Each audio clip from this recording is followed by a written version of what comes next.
하나님의 말씀 예레미야서 33장 3절 한 절만 보겠습니다. 예레미야서 33장 3절.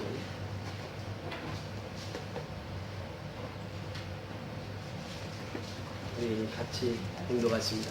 예레미야서 33장 3절. 성경을 다 암송하는 구절이죠. 예레미야서 33장 3절. 구약성경 1106페이지. 같이 공독하십니다. 시작. 너는 내게 부르짖으라. 내가 내게 응답하게 하고 내가 알지 못하는 비밀한 일을 내게 보이리라. 아멘. 크고 비밀한 일, 이런 제목으로 같이 은혜를 나누면서 미얀마 선교보고를 드리겠습니다. 크고 비밀한 일이 무엇인가 라고 하는 것입니다. 오늘 새벽에 기도를 마치고 7시에 나영희 목사님들 모임에 갔습니다. 거기에서 이제 미쇼데이라고 하는 단어로 같이 말씀 은혜를 나누었습니다. 미쇼데이가 뭐냐? 하나님의 선교라고 하는 것입니다. 여러분, 하나님의 선교라고 하는 것은 무엇이냐? 선교는 교회가 하는 것이 아니라 하나님 직접 하시는 거예요. 선교는 우리가 하는 것이 아니라 하나님 직접 하신다고 하는 것입니다. 이것이 미쇼데이예요. 저는 선교를 시작할 때 바로 이것을 외쳤습니다. 우리는 미쇼데이, 하나님의 선교입니다. 하나님이 선교하시고 우리는 그 심부름꾼에 불과한 것이지. 자, 그렇다면 우리의 신분은 뭐냐? 하나님께서 택해 주신 택함을 받은 자라고 하는 것입니다. 그래서 어제 지난 시간에 우리 지난 주일에 나의 택한 여수로나 말씀을 드렸는데 하나님께서 우리를 불러주시고 거듭나게 하셔서 내가 바르고 정직하고 의롭게 살기를 원하신 분이 하나님이십니다. 그래서 우리는 다 영적인 여수로입니다. 그러니까 하나님께서 나를 불러주셔서 택해 주셔서 영적인 여수론으로 우리를 삼으셨다고 하는 사실이죠. 그러니까 우리 한 사람 한 사람 누구냐? 다 미셔널입니다. 다 우리 한 사람 한 사람은 사도라고 하는 것이 하나님 앞에 파송을 받은 자. 그래서 우리는 미션스가 아니라 미션이에요. 미션스라고 하는 것은 각자의 하는 일이지만 미션이라고 하는 것은 하나님의 선교를 말하고 있습니다. 이 하나님의 선교는 하나님께서 하시고 우리는 그의 쓰임받는 도구로 살아가는 것이 이게 성도입니다. 그러니까 성도는 이사야 선지자를 통해서 말씀하신 너는 지명하여 불렀나니 이게 성도예요. 하나님 꽉꽉 지명해서 너 하나님의 사람이야.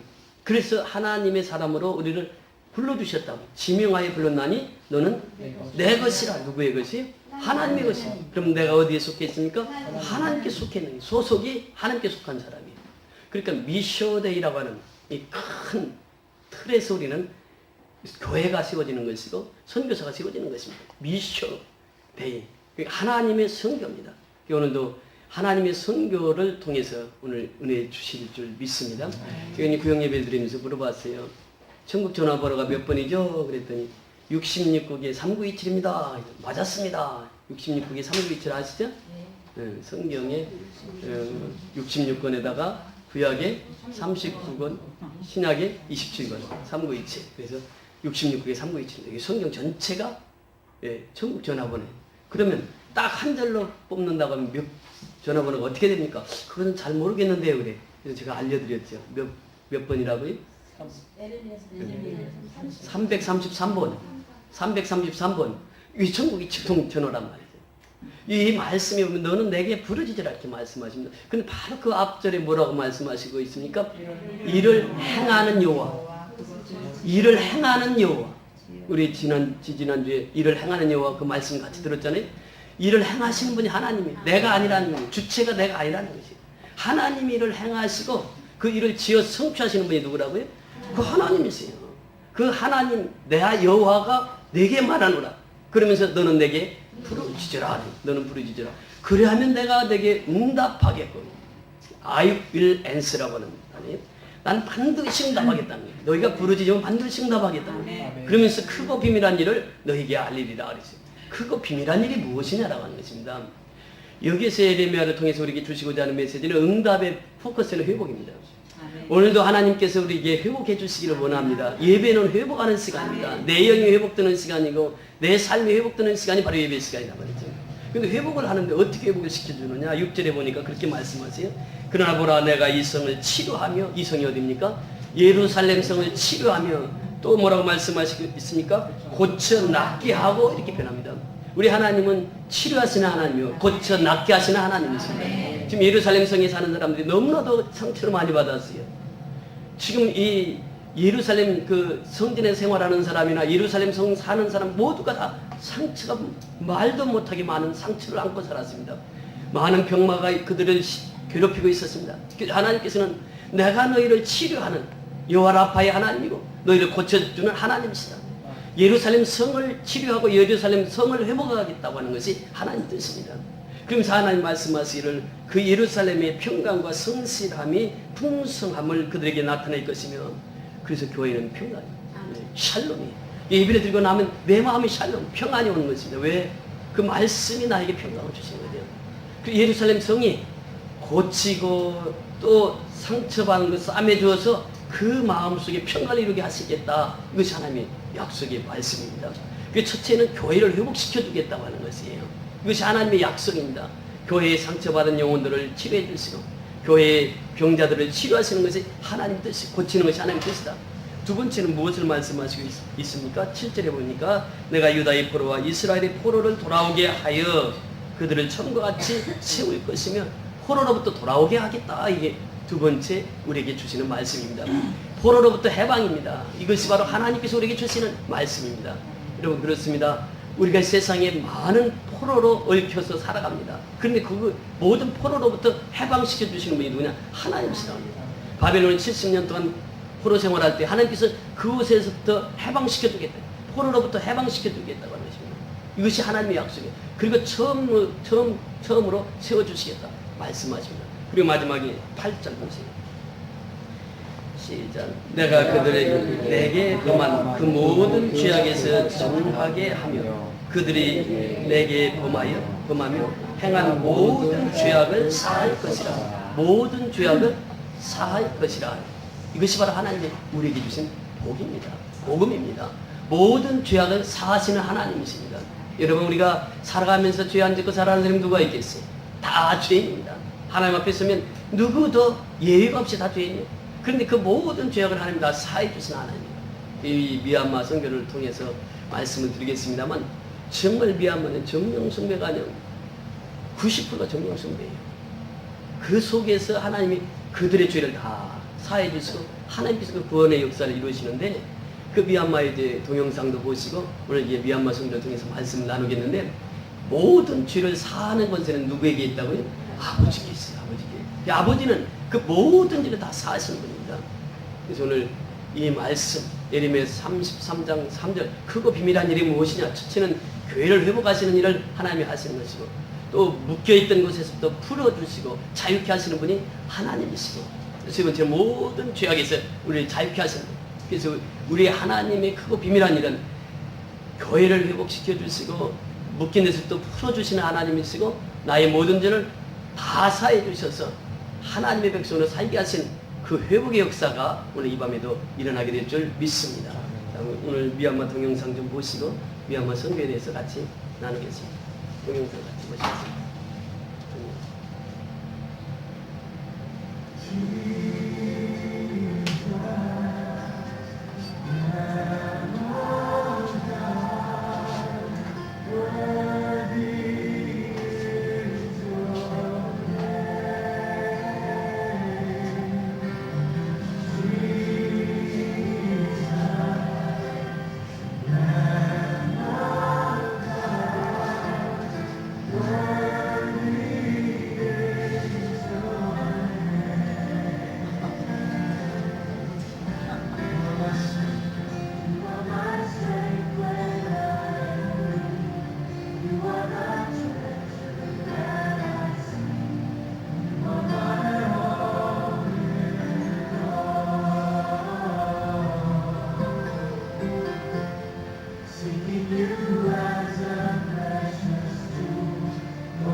seasons of fire. And like the alabaster Lord, we will be broken still at the fragrance of worship.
보시니까 좀 어떻습니까?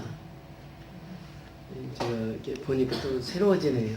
다녀온 것이 그제 같은데 벌써 2년이 넘었죠. 3년째 되는데 이제 거기 가면서 참 그 선교 현장을 누빌 때마다 감사한 것은 여러분들이 이렇게 후원해 주시고 기도해 주시고 저는 현장에서 여러분의 심부름만 하고 있는데 그 미얀마에 갔을 때 호텔에 이제 갔습니다. 호텔에 갔는데 그 호텔 값이 그 먼저 가신 분이 얘기를 해주시기를 3만 원이면 살 수 있다고 해서 갔는데 6만 원을 달라는 거예요. 1년 사이에 배가 올랐습니다. 100%가 올라온 거예요. 거기서 잘 수밖에 없는 거예요. 왜냐면 그 당시만 해도 외국인이 다른 데서 잘 수가 없습니다. 법적으로. 그러니까 지정한 호텔 외에는 잘 수가 없는 거예요. 그 당시. 2, 3년 전만 해도. 그러니까 이제 그 공산권이다 보니까 제재가 참 많습니다. 그 지금 저기에 간 게 다 불법입니다. 이게 사실은. 들어갈 수가 없는 외국인이 저 마을에 들어갈 자체가 저건 기적 중에 기적입니다. 누구도 저런 마을에 들어갈 수가 없었어요. 그 당시만 해도. 근데 이제 저는 정말 하나님의 은혜로 그냥 들어갔거든요.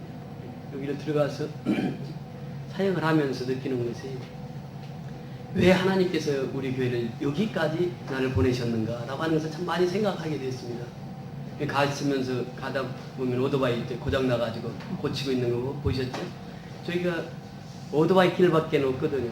이제 그 신장로에서 이 뚜이장이라고 하는 그 마을까지, 저 교회 있는 마을까지 가는데 보통 오토바이로 한 40분, 50분이면 가는 길을 그때 우리 2시간에서 3시간 가까이 걸렸거든요. 가는데 보니까 이 조그만한 그 나무 다리가 아까 그 보였는데 그 나무 다리를 둘이 타고 가면 이게 부서질 가능성이 있습니다. 그래서 내려서 때로는 걷기도 하고 또 이제 산에 올라가는데 이 오토바이가 산에 올라가면 못 올라가요. 힘이 없어가지고.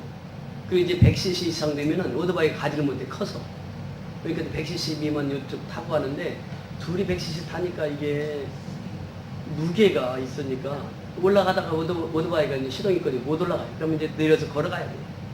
근데 이제 타고 가면서 보니까 너무 남들이기가 심한 거예요. 밑에는 건 전부 바위고. 그러니까 하도 무서워가지고 눈을 감으니까 이게 더 무서운 거예요. 이게. 눈을 뜨니까 또 무섭고. 이제 앞으로 막 가서 이제 막 껴안으니까 이 집사님이 저를 이제 운전해 주셨는데 그 베트남 집사님 해주셨어요. 이게 앞으로 가니까 이렇게 하면 우리 둘 다 죽습니다. 좀 떨어져야 된다니. 저 뒤로 쭉 떨어졌고 그래도 우리 둘 다 죽습니다. 왜 떨어져 있으니까 이게 언제 또 떨어질지는 모르는. 그래가지고 이제 진땀을 흘리면서 이제 갔습니다. 갔는데 저기 추장님이 마을 한 100여 명을 이끌고 나오신 거예요. 거기 또 상당히 먼 거리를 그렇게 걸어 나오신 거예요. 저를 마중하기 위해서.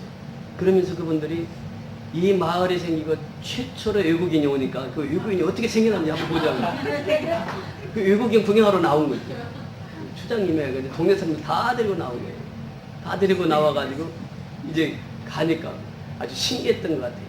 그렇게 사람들이 다 나와가지고 환호해 주시고 그리고 이제 꽃다발도 3개나 걸어주고 그러면서 그 환호를 받고 어디로 갔냐면 처음에 이제 초등학교를 갔습니다. 초등학교를 갔는데 추장님이 거기 왕이에요. 그 마을의 왕은 추장입니다. 추장이 예배 드리라 하면 드릴 수 있고 예배 못 드리게 하면 못 드리는 거예요. 학교 수업 할 수 있고 못하게 하는 것도 추장이 다 결정권이 있더라고요. 그러니까 그 학생이 한 50명에다가 선생님이 6명 됐었는데 교장선생님, 교감선생님까지 6명이에요. 근데 그날 추장님이 그러시는 거예요. 외국에서 손님이 왔다. 그러니까 외국인이 무슨 말씀을 하시는지 우리 들어보자. 그 수업을 다 중지시키고 외국인에게 아무 얘기도 좋으니까 하라는 거예요. 제가 1시간을 복음을 전했습니다. 나도 이게 시골에서 자랐는데 우리 동네도 버스 하루에 한 대밖에 안 지나다녔다. 우리 동네도 전기가 없어가지고 호롱불 켜고 살았다. 그래서 나는 어려서부터 이 비행기 타기를 소원했고 그리고 예수를 믿었는데 성경 한 권 가지고 내가 16개국을 돌아다니면서 복음을 전하면서 지금 여기까지 왔다. 여러분들도 예수 믿으면 나 같은 사람이 될 수 있고 나보다도 더 하나님이 쓰실 수 있다. 그래서 당신들 예수 믿으라 그러니까 추장이 이게 아주 그 감동 깊게 받으셨는지 그리고 이제 그 설교를 끝나고 이제 교회 가서 이제 예배를 인도하는데 추장한테 얘기를 했어요. 추장이 저보다 나이가 한 5살인가 밑에요. 저기 교회 가봤냐고 그랬더니 교회를 갈 수가 없지 추장인데 어떻게 교회를 가요? 한 번도 안 갔다는 거예요. 그래서 너 나하고 친구 좀 하자고 그리고 내 동생 좀 하라고 하니까 동생 하자고 하는 말에는 응답을 하지 않아요. 친구 하자고 그래가지고 이제 같이 갔습니다. 교회를 같이 가서 내가 저기 설교하는 걸 좀 들어보라고 그랬더니 따라오는 거예요, 교회를. 그래서 이분이 추장이 난생 처음 교회를 온 게 와서 이제 같이 예배를 드립니다. 그래서 설교하러 딱 나가가지고 추장을 이렇게 세워서 우리 동네에 추장님이 처음으로 하나님 앞에 예배 드리러 나왔습니다. 우리 박수로 환영합시다. 막 박수 쳐주니까 이분이 이제 못 나가죠. 예배 설교 다 끝날 때까지 다 듣고 계신 거예요. 그러면서 그 찬송도 처음 부르지, 예배도 처음 드리지. 그래서 주장이 와서 다 그 보고 있는 거예요.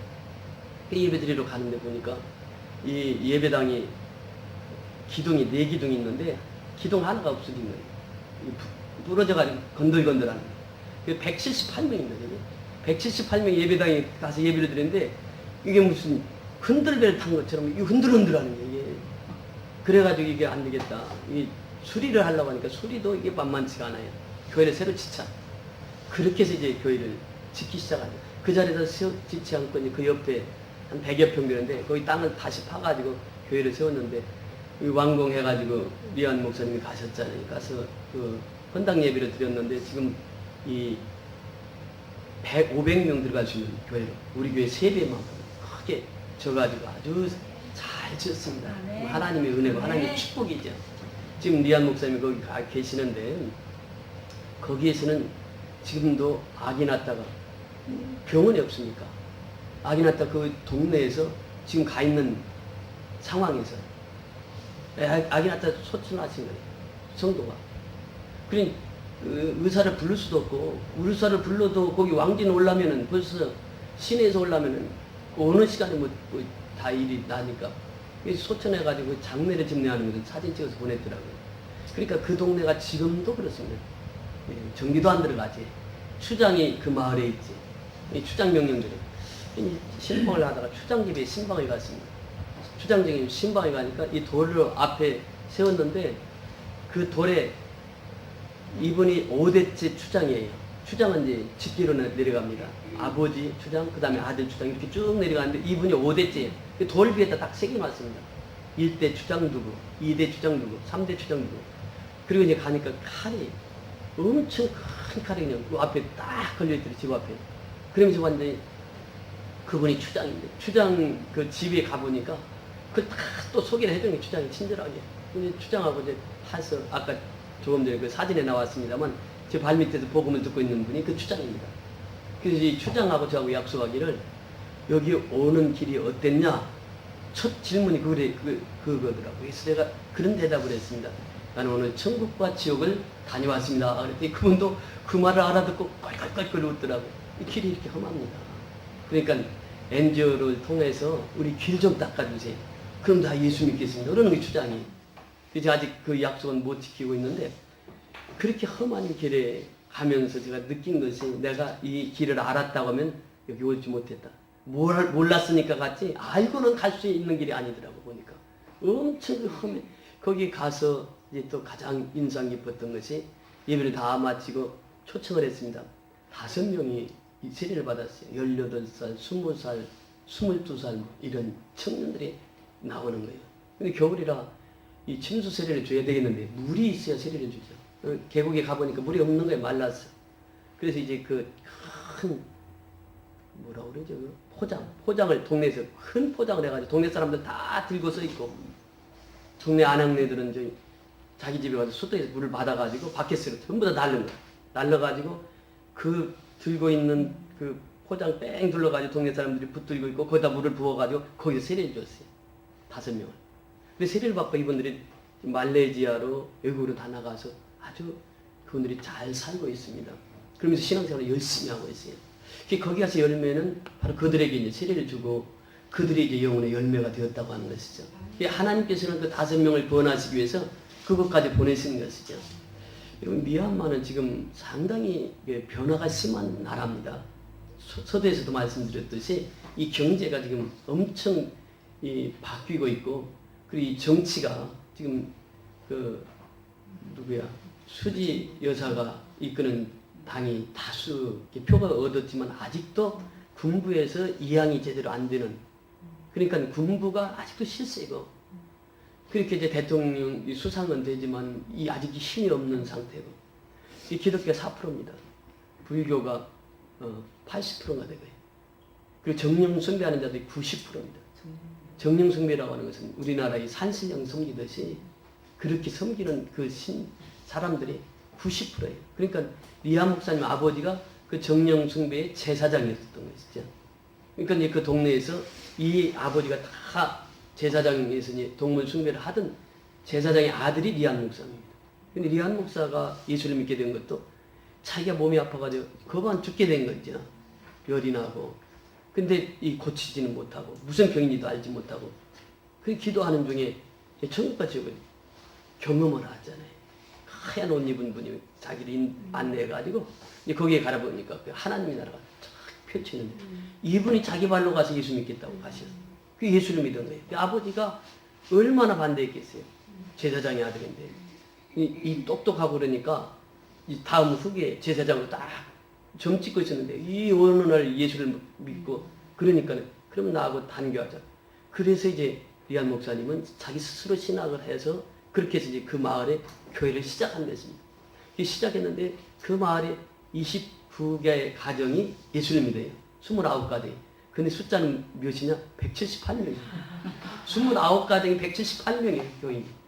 그러니까 한 가정에 16명, 많게는 20명까지. 그러니까 먹고 아기 낳고, 먹고 아기 낳고. 밤이요. 이 해만 넘어가면 또 밤도 기릅니다, 거기는. 해 넘어가면 아무 데도 다닐 데가 없어요. 다니지도 못하고. 이 산이 엄청 험해가지고. 그리고 이제 그러다 보니까 애기만 계속 나가지고. 애기를 낳아도요, 이 애가 또 죽는 애들이 많아요. 병 걸리면은 병원까지 나올 수가 없으니까. 그러니까 그걸 감안하고 애기를 낳는데, 뭐 요즘은 잘 안 죽잖아요. 그러니까 뭐 20명까지도 낳는 그 가정이 있다. 그 29가정에서 178명의 교인이니까. 그 상황이 지금 트위찬 교회입니다. 정말 우리 여러분들의 헌금으로 이제 그 교회를 아름답게 세우게 하셨고, 또 하나님께서는 그 미얀마를 통해서 우리 교회를 통해서 또 일을 하게 하셨고, 우리는 매 순간순간마다 아버지께서 인도하시는 대로 우리가 순종하고 나갈 때 하나님께서는 오늘날 우리를 통해서 그렇게 엄청난 역사를 이루게 하시는 것을 보게 됩니다. 다음 달에는 또 필리핀에 들어가게 되는데 선교지 갈 때마다 그렇습니다. 선교지 현장은 녹록치가 않습니다. 매 순간순간 긴장을 늦출 수가 없어요. 여러분 보셔서 아시잖아요. 동영상 보셔서 아시겠습니다만 순간순간을 우리가 긴장을 늦출 수가 없어요. 선교지에 가면. 그러니까 여러분들이 기도가 없이는 도무지 불가능한 일이 선교입니다. 서두에서도 말씀드렸지만 선교는 하나님의 선교라. 미쇼데이. 하나님이 하시는 것이고 우리는 심부름뿐이에요. 또 하나님께서 우리를 택해 주시면 우리를 사도로 부르셨고 우리를 한 사람 한 사람 선교사로 부르셨다고 하는 것이죠. 그러니까 내가 가서 선교하는 것이 나만 선교사냐? 그게 아니란 말이죠. 여러분들은 보내는 선교사고 나는 가서 일하는 선교. 그러니까 모두가 다 선교사라고 합니다. 그러니까 우리의 신분을 항상 기억해. 나는 하나님의 사람이고 나는 선교사고 나를 통해서 하나님께서는 일하시고 선교는 하나님이 직접 하시는 것이고 그리고 신구약을 통해서 하나님께서 강조하시는 것이 하나님의 선교입니다. 창세기 1장 1절부터 계시록 마지막 장 마지막 절까지 강조하는 것이 하나님의 선교예요. 성경은 하나님의 선교 입장에서 성경을 읽어야 성경이 해석되는 것이고 하나님의 뜻은 하나님의 선교를 위해서만 하나님의 뜻을 발견할 수 있고 그래서 우리가 이 선교는 해도 좋고 안 해도 좋은 것이 아니라 우리는 다 선교사라니까. 그러니까 그 선교를 통해서 아버지께 영광을 돌려야 될 줄 믿습니다. 오늘 저녁 특별히 기도 제목을 놓고 기도할 텐데 전 임성택 총장이 지금 오늘 11시 반부터 무기한 단식 투쟁에 들어갔습니다. 그래서 생명을 걸고 지금 기도하고 있습니다. 그래서 가능하면 오늘 예배 마치고 현장을 좀 같이 가서 잠깐 가서 기도라도 하시고 기도하시고 이렇게 하셨으면 좋겠습니다. 지금 우리 학교가 참 어려운 상황이 있습니다. 그래서 우리가 이때일수록 깨어서 기도하면서 하나님의 뜻을 정확히 묻고 그래서 모든 것이 질서가 회복될 수 있도록 질서가 다 뒤틀려 있거든요. 그래서 그 단식을 무기한 단식을 하면서 그 글을 쭉 읽어봤는데 나는 전직 총장으로서 내 책임이 크다. 그래서 이 어려움 이것을 목숨을 걸고 지켜내겠다. 정건 1조 이 부분에 그것을 때부터 금식 무기한 단식으로 들어갔습니다. 그래서 지금 아침에 가서 목사님들에게 기도 부탁을 하고 또 그 목사님들도 역시 계속 자기들도 금식에 동참하겠습니다 하고 며칠부터 며칠까지 동참하겠습니다. 그리고 이제 그분들도 현장에 가서 또 같이 돕고 그러면서 금식을 같이 하겠다고 이렇게 얘기를 했습니다. 우리도 정말 이게 그 한 분의 문제뿐만 아니라 그리스도의 전체의 문제가 되어 있습니다. 학교 전체의 문제가 되어 있고 교육자 예배 전체 문제가 되어 있고 이 문제를 지혜롭고 슬기롭게 풀 수 있는 길은 다른 길이 없습니다. 오늘 예레미야를 통해서 말씀하신 바와 같이 너는 내게 부르짖으라 내가 응답하겠고 크고 비밀한 일을 내게 보여주시리라. 우리는 그 하나님을 믿고 있습니다. 예레미야가 믿던 하나님, 그분이 바로 우리의 하나님이십니다. 그 하나님 앞에 기도할 때에 우리 믿음의 일을 통해서 하나님이 응답 주실 줄 믿습니다.